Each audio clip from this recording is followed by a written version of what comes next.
Эгээн танд нийт сэсэгтэн орныхоо өмнөөс гүн талархал дахин илэрхийлье.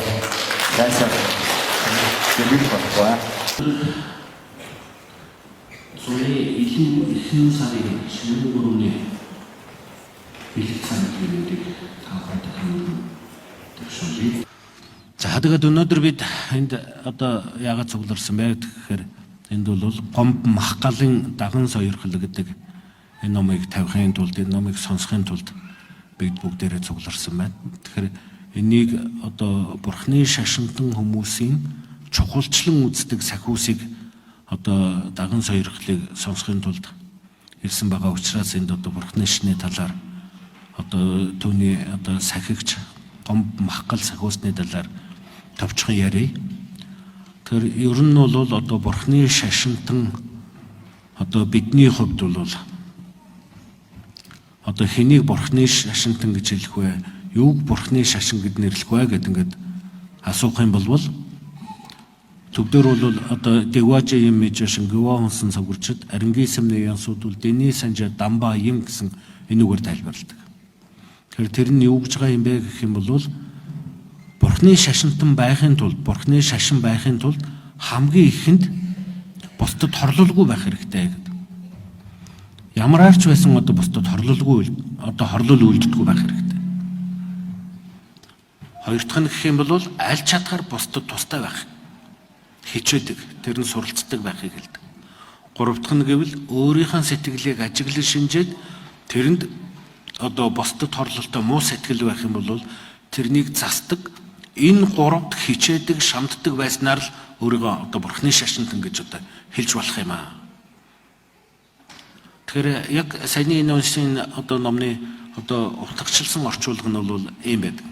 Тэр нь одоо альва хилэнцгийг огтхонч бүүлдээд аль нь чадхаар бусдын тусыг хичээгээд анхаарч өөрийн сэтгэлийг номхдгол авралт Бурхны шашинтан гэж тэр болоо гэдэг ингээд нальцсан байдаг. Тэгэхээр одоо Бурхны шашинтан хүн гэхээр заавалчгүй одоо юу гэдгийг сүмэд ороод ингээд явах албатай биш. Бурхны шашинтан хүн гэхээр л одоо хүзүүнээс эрх зүгээд явах албатай биш. Бурхны шашинтан хүн гэхээр одоо сонч мөргөдөл ингээд байх албатай биш.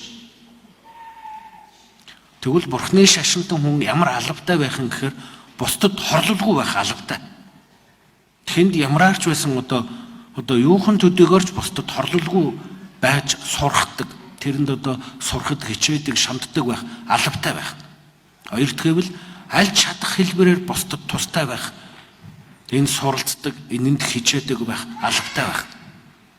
Тэгээд дээрэс нь хамгийн чухал нь өөрийнхөө сэтгэлийг ажиглан шинжээд бусдад хорлолтой одоо уур шунал мунхаг тэргүүтэй ата тэргүүтэй ийм одоо муу сэтгэл байх юм бол тэрнийхэн таньдаг тасалдаг ийм байснараа л Бурхны шашинтан гэсэн нэртэй байх юм аа.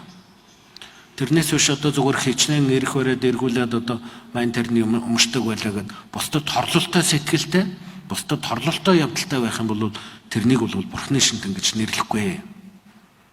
Тэгэхээр бид бүгдээрээ одоо Бурхны шашинтан хүмүүсээ гэдэг ингээд ярьдаг одоо гандын хэдээр очиод ном одоо гүрм юм айлтгадаг. Энэ бол хэрэглээний сүжиг. Одоо би л болохгүй байна, би л хил амтай байна гэдэг ингээд бодоод одоо ном гүрм юм өмшүүлдэг.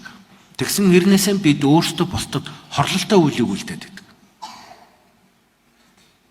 Тэгэхээр өөрөө бусдад хорлолтой үйлийг үлдчихэл байгаа бол тэрний үр дагавар нь бидэнд эргээд боловсрно. Тэгэхээр засал ном тэргүүтэн энэ бол одоо тэр үйлийг ухраах буюу буцаахын зан үйл болохоос биш үйлийг цэвэрлэх одоо зүйл биш юм.